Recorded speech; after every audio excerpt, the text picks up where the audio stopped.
Good afternoon, everyone. This is Glenn Reynolds, the Outdoor Bum. Today is Friday, March the 1st, and this is This Week in the Outdoors. Coming to you here from Central Missouri. Today is a trout opener, so I hope all you guys and gals that are watching, I hope you got to get out, catch your 4-fish limit, and even caught a lunker. Now, on to sponsors to start this off. First one we want to cover is Central Missouri Power Wash, Mid-Missouri's #1 stop for home exterior cleaning needs. From your roof to the ground, we can cover the outside and get it clean, make it look almost as good as new, sometimes even better than new. That covers your roof, your windows, your siding, your concrete, even clean your deck. Just give us a call. Go to our website, centralmopw.com, and check us out. Number 2 on the list, Glenn's Home Pros. For all of your home maintenance needs, we take care of that for you if you can't do it. So that ranges anywhere from replacing your water softener salt all the way up to switching out bulbs, checking your fire extinguishers. We do it all so you don't have to. Third one, Graksaw.com. They have some of the best game bags, sleep systems, European skull hangers, and boot dryers in business. They are light, fast, and efficient gear for the backcountry explorer. I can attest to them. They are really good. Austin did a great job building the boot dryers. I took them with me this last year up to Montana, had soaking wet boots and put them in there overnight. Got up the next morning, had nice dry boots to put on. It was fantastic, and I can sure attest that they do a good job and they last. The final sponsor that we have is Blue Ridge Birdseed Company with their Birdman Blend. Also, a product that I've used myself. I've had it at my house. The wild birds loved it. They stopped by and ate them. And I will tell you right now, if you use the Birdman Blend, the spring migration will be stopping in your yard. And that's BlueRidgeBirdseed.com. So now we're going to get started with our first thing. We're going to talk a little fishing, get to a little hunting, and get into a little outdoor exercise. So stay with me. We're going to get going. Number 1, fishing. Of course, today, the trout opener, and it's not just Missouri. There's a lot of states that had their trout season start today. So all of you anglers that got out there, man, I really do hope you caught your fish.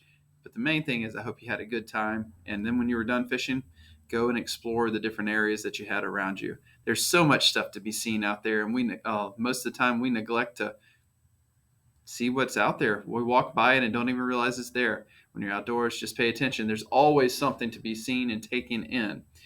The next thing that we're going to talk about, though, from fishing is I had the opportunity this past weekend, to take my kids to go fishing in our local pond. Now, most of us, there's some kind of pond that's close by, or lake, or river that you can go and fish in. And that could be the city lake. Heck, even some of the businesses here that have lakes on them will allow people to fish. Your local conservation areas or wildlife management areas, they're open for fishing too.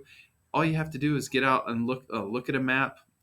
You can get on Google Earth, check some of the areas out. And I use onX a lot. I actually use it for my work and for my hunting and fishing things. And so with onX, what I can do is see who owns the property, and then I go and I can get an aerial view and tell you if they have any kind of fishing facilities there, as in a lake, a stream, river that you could potentially use. And even like on your conservation areas, you can find these lakes. They may not be very far off the road, just not visible, or you may have to hike a little ways to get back in there. But you can go use them and fish and catch your limit of whatever it may be. Like for us down at the pond, we caught a bunch of sunfish. Now, when I was back home in Georgia, we called them brim, but we caught bluegills, green sunfish, red ear, and then one of my sons caught a bass. It was pretty awesome, and hopefully we'll be able to put a video of that fishing experience up before too long. But it was so much fun. The kids were out there giggling and making random comments like kids do, and it was awesome. And I'm glad I got to video it some, because I know in days in the future, I'm going to be looking back and be able to go back and see these videos. And it's going to be pretty fantastic. That's a little selfish on my part, but that is just, I'm excited to have that. And I hope you guys all go out and make memories like that with your kids, your family. Get outside and enjoy the experiences. Now, I will say right now, the brim or sunfish don't they haven't moved up to their beds yet. And when that happens, oh my goodness, if you can get kids out to do that, you want to talk about hooking a kid for life on fishing. You let them catch a bunch of sunfish on their beds. That is amazing, very action packed, and the kids love it. Oh, the giggles! Oh, it's fantastic.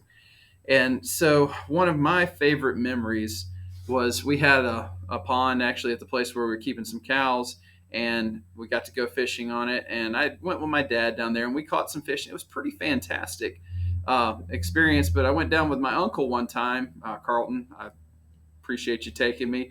But went out there and we're fishing and there's a little structure, a stump out there, and I threw my bobber out there by it and had my night crawler on. And by the way, that's about all you need for fishing with these. It's just a little small rod, a bobber, and a little hook and some night crawlers. You can get your night crawlers at just about any gas station. Most of them carry, most of them around here, anyways, carry night crawlers. All you do is pinch a night crawler in half, hook them up on your line, and toss them out there, and let the kids hold the pole and tell them to set the hook. Man, it's fantastic. But that was done for me too when I was younger, and it was pretty awesome. And so I was sitting there, had my line out, and waiting, and I had drifted off, wasn't paying attention. Next thing you know, Glenn, my uncle's yelling at me, and I look, and my rod was being pulled, and I didn't know what was going on. Oh, I do have a fish! And I set the hook, and I started reeling. And I was reeling really hard, reeling really hard. Well, when you do that, and you got a big fish, you can break your line, and well, I sure did that. And that is the one that got away. My guess is that was a 15-pound bass that was big as this screen. I'm just kidding. It was really not. I'm sure it was a nice fish. I just it got away. I didn't know what to do, but it was a lot of fun, and that's a memory that stays with me to this day. Now, I do want to say, when you take your kids out or when you go fishing, if you don't know, typically you want to find some kind of piece of structure around which you want to fish if you can, if they're not on the beds. So what you're looking for is a stump that's out there in the water, or a limb, or some people put Christmas trees out there. Anything where bait fish, which are the ones that get eaten, can escape to from the predatory fish. And so the predatory fish are your bigger fish. And so what you want to do, fish around them, and that's where fish around that kind of structure, and that's where you catch all kinds of fish, and it's pretty awesome. And like I said, action packed. And man, I just think about kids, and it's a great way to get them started. So now, with that being said, the next one up is hunting. And this time of year, there's not much going on. I think, like I said last week, I think South Carolina's uh, their turkey season, I believe, started today. I'm gonna have to verify that. Don't take my word for it. I don't want anyone to go out there and get a ticket for hunting out of season. Always verify your local regulations and laws. But many people don't know my story. Uh, I love upland hunting. I love going out and watching the dogs work, and doing that activity gets me really excited. And when I was a kid, my dad used to bird hunt a lot. He'd hunt quail, and he did it up until about the time that I got old enough to start going with him, and he gave it up because there just weren't any quail around anymore, any wild birds. And that's a sad story that seems to be all all around the U.S. The quail numbers have plummeted, but there still are birds out there. Some you can choose to harvest them or not. It's a lot of fun to take your dog and let them work for the wild birds. But one thing that you can do in the off season is hunt at the game farms. I My first quail hunt was actually a training hunt to become a guide. When I was in college down at Georgia Southern, I I work. One of my roommates worked at one of the hunting preserves, and I got the opportunity to start there. And so I went out with the guys, and I got started into bird hunting backwards. My first hunt was that training hunt, and I guided for about 4 or 5 years down there while I was in college, and then I guided off and on since then at several other places. And what the game farms do, while they may be a little bit controversial, since it's you're putting birds out for people to take right shortly thereafter, it does give you the opportunity to get out, stretch your legs, enjoy the outdoors, work your dogs and let them get exercise when the hunting seasons are not in, if you're not training them or doing other things. And it's just extends your hunting season for a little bit longer. Most of them are pretty reasonable for what you get. You can get a lot of them have pheasants, quail, and chukar, and you can pick and choose what you want to get. Not all of them do. Some of them specialize in other birds, but it's a great opportunity to go do that. And so, if you're here in the central Missouri area, I would recommend Hegemeyer's Game Farm and Kennels. David's done a good job. I used to guide for him a long time ago, and he's got some great flying birds. The pheasants are fantastic. You go out there, I will tell you, you will see something pretty awesome. You go out there and hunt, and your dog goes on point, and this big bird comes flying out of the grass that you didn't think anything could hide in, flying up and getting away. Man, it can be a little bit unnerving, but you take a shot, the dog runs up, grabs the bird, brings it back to you. It's a pretty fantastic feeling when everything works, and it's leaves you for opportunities to be able to tell stories of your experiences and adventures. And the other thing, I don't know how many people have done it, but man, if you go quail hunting, the covey rise can unnerve a lot of people, and it's pretty fantastic. It's like you step up there and there's nothing in the grass, and then all of a sudden it's like bees just coming out everywhere, and birds are going everywhere, and most people get unnerved and they miss their shots when they do it. The trick, I'll give you the trick right now, is pick one bird, focus on that one bird if you're shooting, and shoot that one bird, then move on to the next one. Don't point and shoot right in the middle of the covey. If you do that, you'll probably miss. So focus on one bird at a time, and if you do that, you'll do just fine.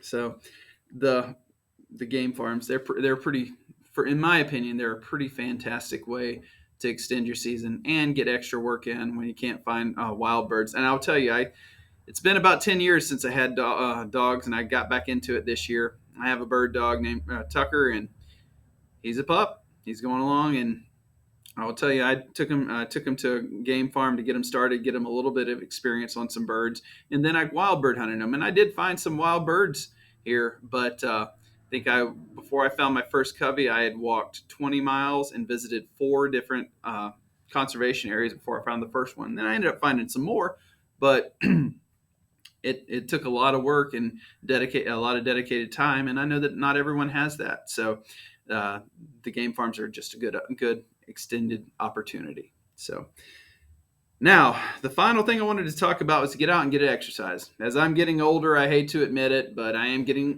bigger and want to take up hobbies that give me the opportunity to work and exercise. And that's part of the reason I got back into the bird hunting, because I know I get a lot of exercise when I'm walking with the birds.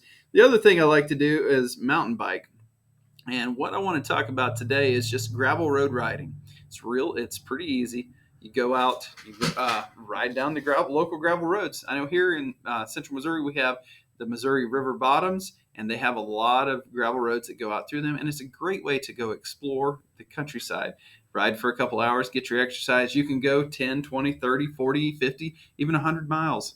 Go out and back, go make your loops. It's a lot of fun, and yeah, like I said, just a good opportunity to exercise. And when I've been doing that, excuse me, I've seen geese landing in fields, watch pigeons flying around. I do a lot of birding when I'm riding around, and it's a great opportunity to cover area. And if you're a birder, it's a good way to stack up birds on your birding list. So if you get a chance, get out, ride. I do know most of your local bike shops can help you out and fix you up with what you need to be able to get started. We've got Nick here at Red Wheel. He does a good job. He's got great customer service and just gets me taken care of. He sold me my first real mountain bike. And by the way, you don't have to have an expensive bike to do this. You just have to have a bike. So get your bike, hop on it. Get your buddy's bike, hop on it. Go ride out and get your exercise. And it's not like running. It's a low impact on your body. So it's a good way to get your cardio in. Excuse me. All right. Well, with that, thank you all very much. Hope you get out, enjoy the weekend, enjoy the outdoors. This is Glenn Reynolds, the Outdoor Bum, signing off. Have a great day.